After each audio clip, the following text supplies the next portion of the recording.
Practices don't fail. Agile does not fail. XP doesn't fail. Scrum does not fail. Not even waterfall fails or can fail. These are just a set of practices and ideas that fit a specific context and grew out of a specific context. We fail. And what we fail to do is understand our current context and the current culture we're looking to apply those practices in. For years, I managed a saltwater fish tank. It was an all-consuming hobby. And what took the majority of the time was not the fish, was not the casing, was not the tank itself. What took the majority of time was to manage the single most important thing that dictated whether the tank would succeed or fail, whether I can have a very rare and sensitive fish or an anemone or a clam.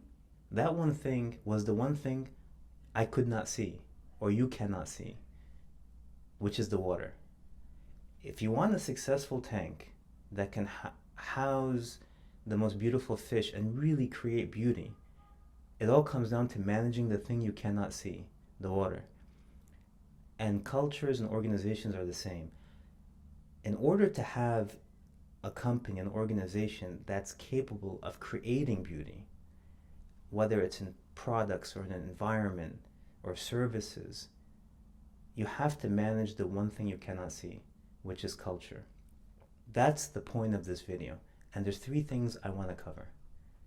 The first thing is all about learning to see the invisible or the culture so that you can actually change the visible. Edgar Schein, an organizational psychologist out of MIT and one of the preeminent thinkers in organizational culture, says that in order to change an organization, you must first understand its culture and then work within it to transform it.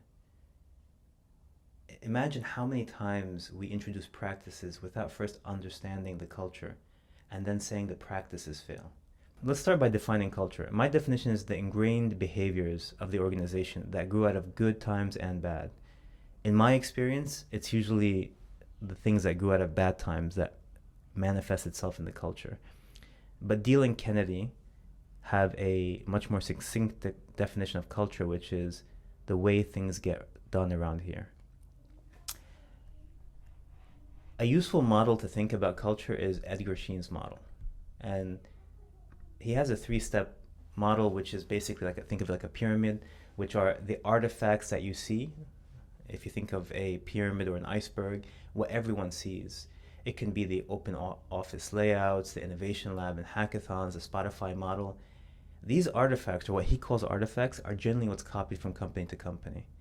So you have a successful company, what you can see, the visible, are the artifacts, and those are the things that get copied. In the case of Spotify, what made the Spotify model so visible and so famous and so popular was Henrik Nieberg's video of the Spotify model. And Spotify itself being the biggest music company in the world, successful, profitable, so other companies started copying the artifacts. This is the easiest thing to do and generally the most useless or the most harmful thing you can do. The second aspect of a culture, according to Edgar Schein, is what the company says about themselves, what their espoused values are, right?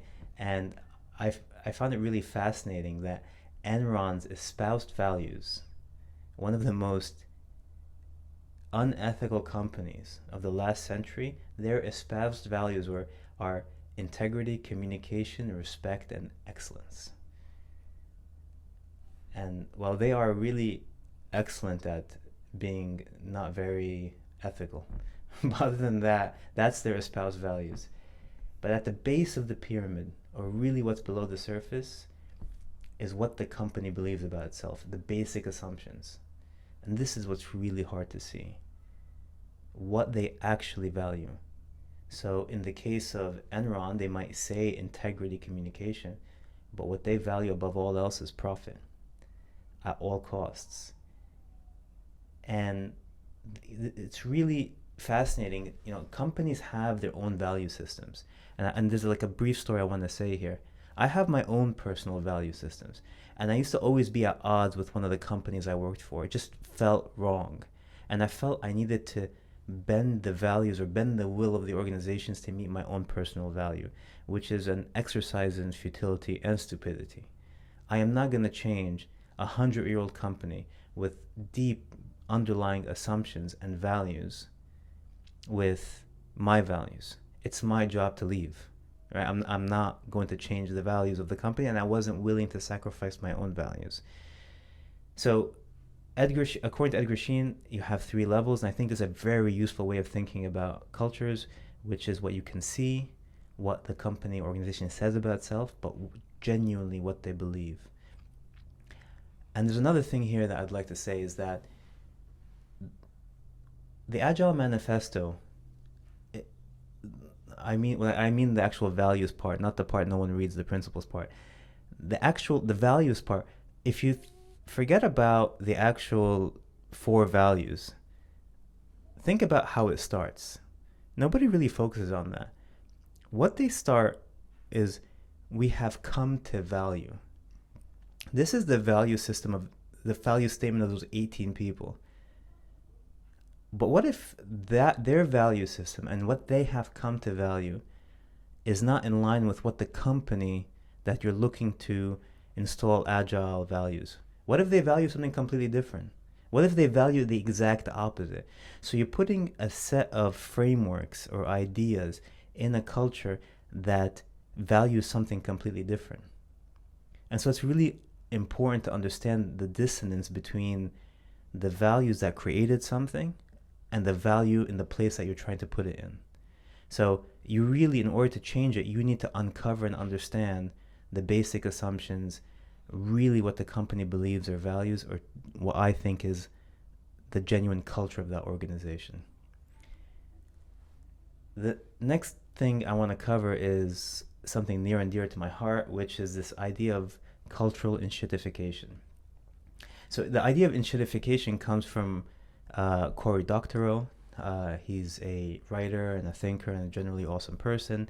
But basically, the notion of enshittification comes from products degrading over time. So products basically suck over time. Why? Because the company starts prioritizing profits over the user. A great example of that is Google search. You search something in Google, and now all you get is a bunch of ads. And you have to scroll through the ads until you get to the result. It's almost unusable now. Why? Because they're prioritizing profit over the user itself or the user experience. And so Google is losing market share. That's product enshittification, or what Cory Doctorow calls enshittification. I also believe the same thing applies to cultures. If you're not really careful, you get cultural enshittification, and they degrade over time for various reasons. And if they're not actively managed, this accelerates. Just to end this idea of why it's so important to understand cultures and to manage culture, Simon Sinek says, transformation happens not by chance, but by choice. And the choice is informed by deep cultural awareness. This idea of deep cultural awareness is probably one of the reasons I've been so successful over the years in working with banks and transforming banks. I used to think it was because I'm so clever or had great hair. It has nothing to do with any of that stuff. The real reason I've been successful in helping transform banks is I grew up in banks. I started working in banks since I was 18 years old. I worked in New York, I worked in London, I worked in the Middle East, I worked in various cities in the US. I worked in the front office, back office, middle office. I worked in treasury, I worked in payments, I worked in the commercial bank, I worked in the investment bank, I worked across different products. All this to say, I really understand and grok the culture of the organization. I understand the culture, I understand the levers, I know how to speak farm, which is another way I know how to speak the language. My deep understanding of the culture, the levers, is what helped me navigate and help this organization change. Now, what I'm not saying is that you need to be in a company for 20 years or 25 years or since you're 18, but you have to consciously take the time to understand the culture before you attempt to change it. So if surfacing the actual culture, what Edgar Schein says as the underlying assumptions or values is so critical to change it, and you haven't been there for 20 or 25 years, how do you surface the real culture? And to me, one of the greatest levers and ways of doing that is through the stories, or through stories that are told. What do I mean by that?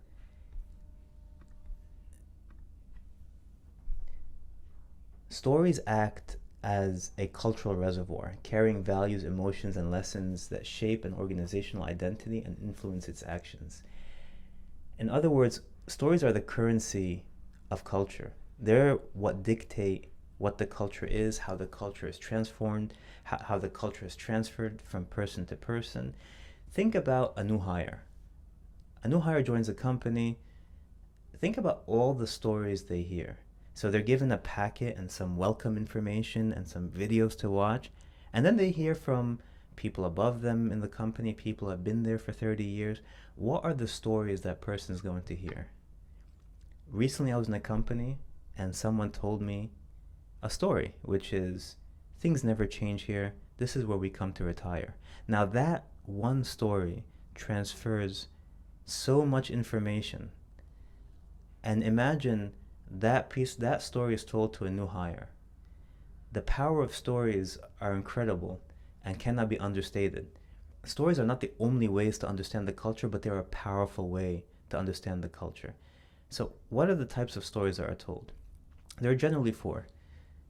The stories the organization tells the world, and that can come in quarterly reports and come in press releases. This is when you put your best foot forward. Then the stories are said about the organization from external sources. The stories are said about the organization. Then there are the internal stories that are told to the outside world. And you can find them in Glassdoor or Reddit. Like recently, I wanted to really understand the culture of a company that I was consulting with. So I went to Google's new model Deep Research and I said, give me all of the actual values and culture of the company based on what's said in Glassdoor, Reddit, and other public sites. So these are company insiders talking to the outside world about the company. And in this case, a healthcare company, the values that they were espousing on their website, or what Edgar Schein says, what they say, were diametrically opposed to the values, the underlying assumptions, the actual culture. And then the fourth type of story is the stories that are said inside of the organization. The stories that are said by the water cooler, the stories that are said to the new grad, the stories that are said from senior managers to junior managers, from developers, all of those network of stories. And that is what I think is the most interesting. Because think about it, if you have a lot of negative stories, you definitely want to surface them and deal with them before they go to Reddit or Glassdoor or Whistleblower or they're told to the outside world. So it's all about, for me, capturing the stories that are said inside of the org. But how do you do that? Do you go around and just sit there by water coolers and just hear what people are going to say? It's that would be inefficient, albeit very hydrating. No, I found a particular tool to accelerate that, to accelerate the story gathering process. And it can be a little controversial, but this is how I do it, and hopefully find it useful. So the first thing is, I create a simple format called behavior stories, stories that describe behavior. And the template is very simple. In order to achieve a goal, because everyone has a goal, whether they're OKRs or yearly goals, quarterly goals, everyone has a goal. The format is, in order to achieve the goals, X person, role, or entity must stop doing Y behavior. It's very simple. In order to achieve the goal, X person, group, entity, can be internal, external, can be a person, it can be a group, must stop doing Y behavior. It's all negative. I'm not introducing any positive thing here. These are all negative stories, which is why I call them behavior stories, or BS for short. It's all about getting rid of the BS.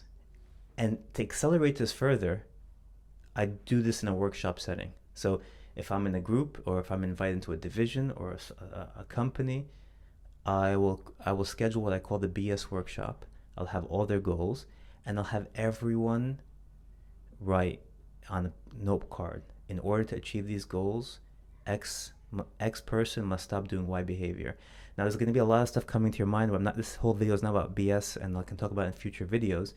But trust me, once somebody starts writing, everybody starts writing, and within an hour, you can have hundreds of behavior stories. And when clustered, it will give you a very close approximation to the underlying assumptions or the real culture of the organization.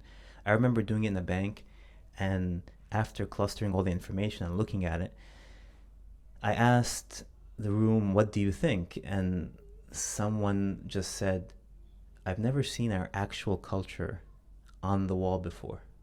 And the irony and the interesting thing is, behind the glass wall was their espoused values engraved in marble on the wall.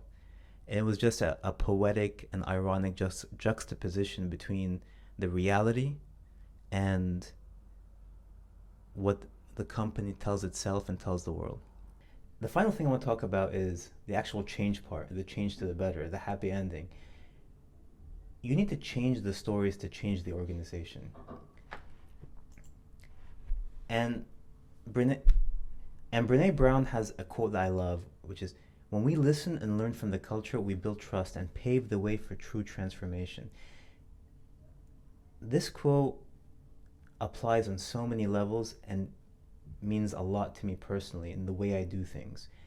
I just came back from Egypt 2 weeks ago in an industry that's very different from my own, manufacturing of medical devices, the furthest thing from my own experience. But the amount of time I took to understand the culture, the context, the culture of the organization, but even beyond that, the culture of the country itself and how business is done in that culture, the nuanced use of humor to communicate lots of ideas loaded and unloaded, went so much to build the credibility with the organization. And one of the feedbacks I heard was, "We love the fact that you made no suggestions until you truly tried to understand us." And so understanding the culture is not just limited to the maladaptive practices within the company itself. So again, these are all the prerequisites to change the story, which is the point of all of this. It's all about changing those stories. And there's 2 stories I want to highlight. The first is Boeing. Boeing, in the early 90s, there was a statement that was said and it became ubiquitous. "If it ain't Boeing, I ain't going." Because Boeing was known for quality and it was known for innovation. This story has changed entirely post the merger to, "If it's Boeing, I ain't going." Now, not only has this story negatively impacted the culture, it's also led to death. And so, without properly managing the culture, you can truly destroy the company. And it's taking years now to rebuild from this story. A more positive story is Microsoft and Satya, who, in my opinion, doesn't get enough credit. Satya, when he took over, one of the things that he had going for him is that he deeply understood the culture of Microsoft. He came from Microsoft, he grew up in Microsoft before he was made the CEO. So similar to me in banking, he understood the culture. And one of the major shifts, one of the major stories that he wanted to change was going from a know-it-all culture, we know it all, to a learn-it-all culture. Another one was going from a fragmented Microsoft to one Microsoft. And as far as the shareholders are concerned, he's incredibly successful because he took the company from $300 billion to now $3 trillion.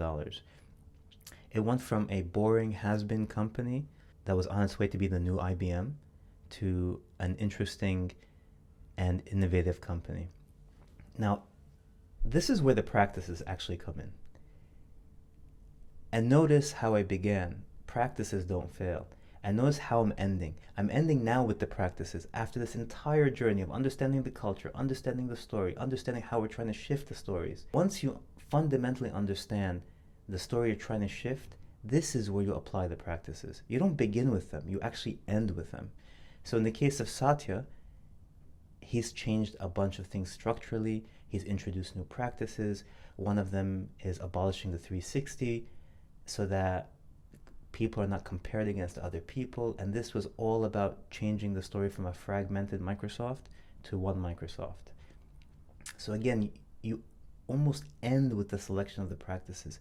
Juxtapose that with what's happening today, which is we start by introducing the practices and later we say the practice itself failed. Again, the practices don't fail, we fail.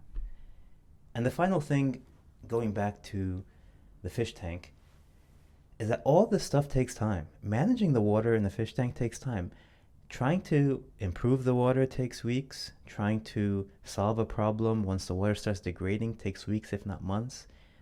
All of this stuff takes time. And a lot of times when my clients ask me, how long is this going to take? Well, I said, how long did it take to get here? How long did this cultural enshittification take? It's going to take at least half that time to get it to where you want. So this takes time, but in my opinion, nothing is more important for a leader, a coach, a change agent to focus on other than the culture and changing the stories. So that's it. I hope you found that interesting. This was not meant to be an exhaustive talk on culture, but just introducing the idea and reorient and change your mental models around the role of culture and practices. That to start with culture and not to start with practices. And to understand that culture is generally communicated through stories. And you really want to develop techniques to uncover those stories. I develop behavior stories.